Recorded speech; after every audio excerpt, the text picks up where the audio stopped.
that point in your business where things just aren't quite going correctly. You know, it kind of feels like your business has hit somewhat of a plateau. There's something coming in, there's things going out, but there's not quite what you expected to have going on. And you've actually talked to other people about this, and those beautiful, well-meaning people have said to you, maybe you should go get a job. That's what we're going to talk about today, is when your business hits that plateau and if you should close down this beautiful spiritual business that you've built and go get a job. Let's check it out.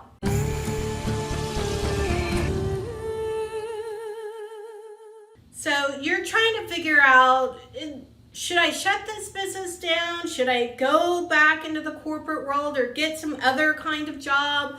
What should I be doing? And that is a really crazy place to be in, because it brings up so many doubts and, quite honestly, a whole lot of fears and limiting beliefs. So we're just going to step our way through this and see if we can come to the best conclusion for you. All right, so let's start out with the first part. Are you even passionate about this business that you've built? Like, is there passion in it? Are you excited to get up in the morning and go do whatever it is that you do? You know, maybe you're going up there and you're a healer. Maybe you're reading cards. Maybe you are a coach. Maybe you're a speaker, whatever it is. Are you still passionate about doing what you do for the tribe that you have? So there's two parts to that. You've got to be excited about what you're doing. You have to be excited for doing it for the people that you're doing it for. Do both those things feel good to you? And this is really a time where I'm not asking you to think logically at all. Like, put that part aside, right? Put the ego aside. Start thinking with your heart. In fact, I would really encourage you to put your hands on your heart so that your attention focuses there, and ask yourself these questions. Am I excited about what I do every day? Does it fill me with joy? Am I roaring to get out of bed in the morning and make it happen? And if that's a yes, then oh my gosh, that is a beautiful thing. Most people are not living and doing their calling, their passion. They are not doing what they love for work. That's a beautiful place to be. Now do it again and ask yourself, am I serving the people that I'm called to serve? Do I love serving them? Again, if your heart is light and booming yes, then you're exactly where you need to be. But if either one of those things kind of fills you with dread, yeah, maybe it is time to do something else. Whether it's start another business, get rid of something in your lineup, so maybe it's a product or a service that's out of whack, or maybe it's time to go serve an entirely different group of people. That's something that happened to me. I loved what I do. I love coaching. I'm very passionate about it. And I love coaching people, what I say is holistically. I like to coach them about their business. I like to coach them about their lives, everything, because I believe you are your business. It's a whole person thing. And if something's out of whack in one area of your life, it's going to affect all the others. But at the time, I was only doing life coaching, and then I only did business coaching. And it took a while for me to bring those two things together and realize that was the issue, because I love coaching and I would always dive into one or the other with people, but now I'm bringing it together holistically as a brand, and that's what's made all the difference in the world for me. So when you're thinking about, should I quit, go get a job, look to make sure that you are passionate about what you're doing and passionate about who you serve, and obviously the way that you're doing it. Next, we're going to look at time. Have you really put in the time? There's really no such thing as an overnight success. Even those people who seemingly blew up overnight, they've probably done what I've heard as practice businesses, right? They were out there maybe blogging or putting up videos about other things and realizing that wasn't their passion, that wasn't their calling, that wasn't their audience. And so they've garnered all sorts of insights about how business works and how business best works for them. And then they create another business that, quote, blew up overnight. And now they're an overnight success. That was probably 5 to 10 years in the making. So have you given your business time? Have you had the conversations with people, whether you're coaching and you're doing discovery calls or you're consulting and you're going and putting out offers and meeting with people? Have you done enough of those? And enough of them isn't like 3 to 5, right? Sometimes enough will have to be more like 50 to 100. Right? You've got to go through a lot of no's to get through a yes at the first, because if you're just starting, you don't have any credibility really, right? You may have done whatever you're doing now. Maybe you did it before in a job, or maybe you've done a little bit of it in the past, but you don't have those testimonials. You don't have the momentum. You don't have the following yet. Or even if you do, right? Maybe you have a little bit of momentum. Maybe you have a bit of a following. Maybe you have a few testimonials, but you still need more. The need for testimonials and increasing your following, God, it never goes away, right? There's always more. And then yes, it does become easier, but make sure you're putting in the time, right? Make sure at the very initial that you put in that time, that you met with enough people, that you've gone through enough no's, that you've refined what you're doing, because sometimes, and I shouldn't even use the word time, I don't think. Because sometimes you could have been going at this for a couple of years and you're like, I'm just not seeing any success here. And my mom says I should go get a job now. But have you really been putting in the time? What have you been doing over those 2 years? Has your business been more of a hobby than a business? Again, have you really gone out and spoken with people about your business? Let people know what you do. Have those conversations, consultations, discovery calls, etc., to really pull people into your business and to get clients. Have you done some free stuff already? Like, what have you been doing over those 2 years? A couple social media posts does not a business be. So make sure you're putting in the time, meaning the work, into the business before you just give up and say, yeah, I guess I better quit. Again, make sure you're passionate. Make sure you're working with the right people, making sure you're delivering in the way that works best for you and them. Make sure that you put in the actual time, the effort into your business to make it work. And also, I'm going to keep adding on to this, guys. Make sure that you have already defined what success means to you. You know, sometimes we know that success means in general in our society, right? A lot of times, especially in the coaching world, oh, if I could just make 6 figures, I want to be a 6-figure coach. What does that mean in your life? Do you need 6 figures to be happy? Do you need 7 figures to be happy? To lead the kind of lifestyle that you want? And make sure, by God, make sure it is the lifestyle that you want and not the lifestyle that someone else is saying, this is the life to lead, right? So I like to do things with my hands. Am I really good at it? Not necessarily, but I like to do it anyway. I have a dream of building an earth bag house, right? Not a lot of people have this dream. Not a lot of people would think this is the lifestyle to lead, but you know what? That's the lifestyle for me. Other people are like, I want a giant mansion on the ocean, and that's good for them. I want an earth bag in the middle of a forest by a lake. That's what I want. So we all have different needs, and all that takes different levels of income, right? The money coming in, that revenue. So make sure you know what you need for yourself and your family, and then make your marks from there. Define your own success.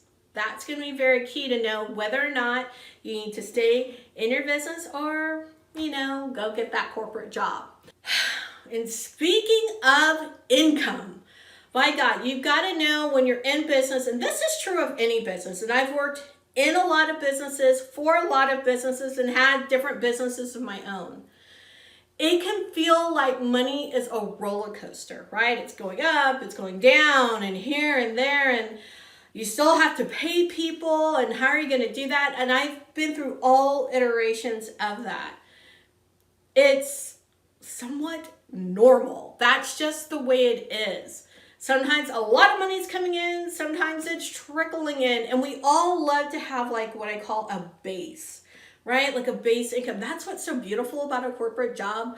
In theory, that money, you're going to know it's going to come in week after week or month after month or whatever time period that you would get paid. And you know that it's steady. And there's something about steadiness that feels good in our hearts, right? And maybe it just harkens back to our ancestors, where to understand what was going on predictably meant that you were safe, right? And so there's that feeling of safety that comes with that corporate income. And a feeling of a bit of uncertainty and fear, I'm just going to put it out there, that comes when you are an entrepreneur, when you're running your own business. So know that those highs and lows will come. Know that you can still budget, right? And I'll get into that in a future video about budgeting for your business, but know that you will still have the ability to budget even when things are coming high and low. The main thing to remember is that you have enough money coming in to sustain the business itself, whatever those business expenses are. And then that next level is making sure you have enough money coming in to sustain you and then you and your family. So you kind of take that step by step.